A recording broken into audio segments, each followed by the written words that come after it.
এই ভিডিওর মাধ্যমে আজকে তোমাকে একটা কথা বলে যাই মা, কথাটা মাথায় রেখো।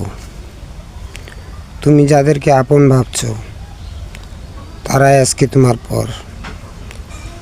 আর যেই ছেলেটিকে তুমি অবহেলা করেছো, দেখো আজকে কাঁদছে তার অন্তর। যাদের কারণে তুমি এই বাড়ি ঘর ছেড়েছো, মনে রেখো মা, সে আমার রক্তর যদি কেউ হয়ে থাকে তাকে কখনো আমি ক্ষমা করব না। এই কথাটা মনে রেখো।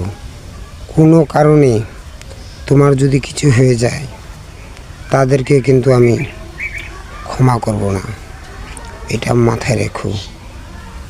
আর যদি পারো তোমার এই ছেলের কাছে ফিরে এসো। তোমার ছেলে তোমার অপেক্ষায় আছে। তোমার জন্য আমার দরজা সব সময় খোলা আছে মা।